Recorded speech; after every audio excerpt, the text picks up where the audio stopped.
خالد سلێمان نووسەر و لێکۆڵەر لە ڕێی سکایپەوە لەگەڵ کورد کۆنێکشنە.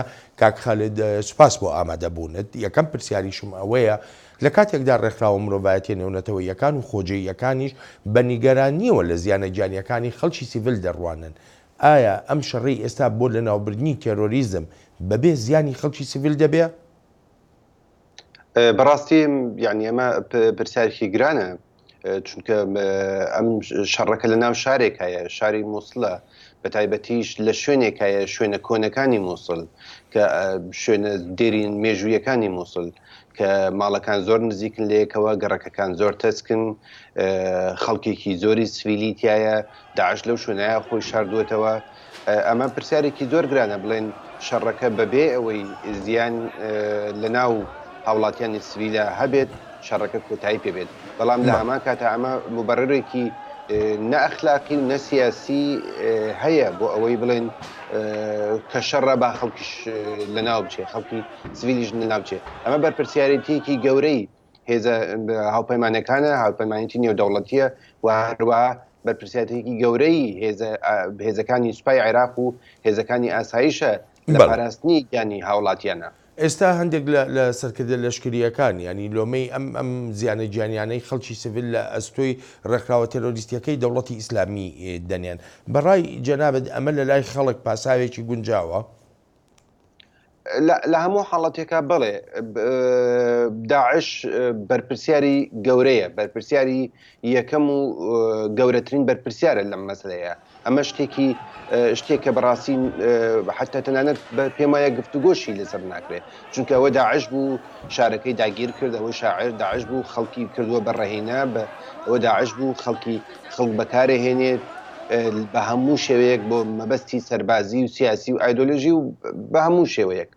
بەڵام ئەمە لە هەموو حاڵەتێکە شتێک هەیە کە زۆر گرنگە، ئەوش ئەوەیە ئەو کشتومڕنەی کە نێوان لە ڕۆژانی ڕابردووە لە نێوان هاوڵاتینی سڤیلە ڕوویە ئەبێ لێکۆڵینەوەی لێ بکرێ. ئەمڕۆ هەر قسەیە بکرێ بەڕاستی قسەکان جێگەی خۆی ناگرێ، چونکە لێکۆڵینەیەکی تەواو نەکراوە.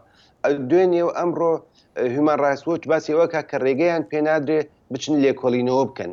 کەواتە لێرەوە پرسیارێکی گرنگ دروستە بێ، کەی و لەکوێ و چۆن لێکۆڵینەوەیەکی گرنگ لەلایەن دەستگایەکی نێودەوڵەتی سربەخۆوە ئەکرێ بۆ ئەوەی بەرپرسیارەتەکە دیاری بکات ئایا کێ ئەم کارەی کردووە، ئایا هاوپەیمانێتی نێودەوڵەتی هێزەکانی عێراق یان داعش.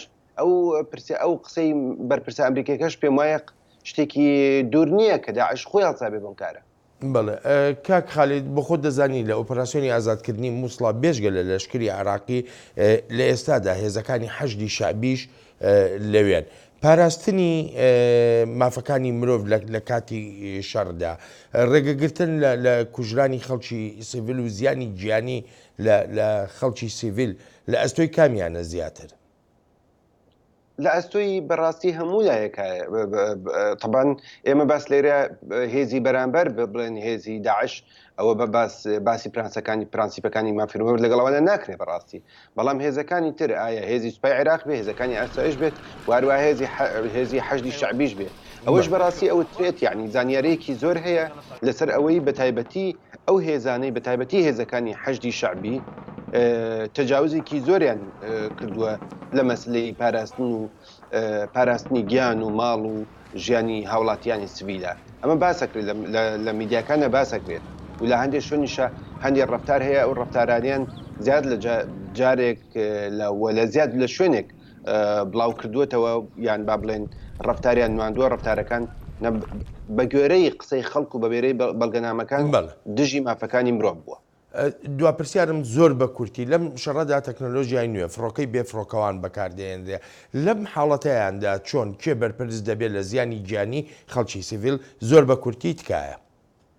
بەڵێ لە هەموو حاڵەتێکە تەنانەت فڕۆکەی بێفڕۆکەوانیش هەر لەلایەن مرۆڤەوە پرۆگرامی نەکرێت و بەکارهێنرێ، کەواتە لە کۆتاییە هەردوو لای هێزی سوپای عێراق و هەر دەوڵەتی عێراق و هەروەها هێزەکانی هاوپەیمانیش بەرپرسیارن، چونکە ئەمە فڕۆکەیەک نییە لە کاک خالید زۆر سوپاست دەکەم. سپاس بۆ ئێوە.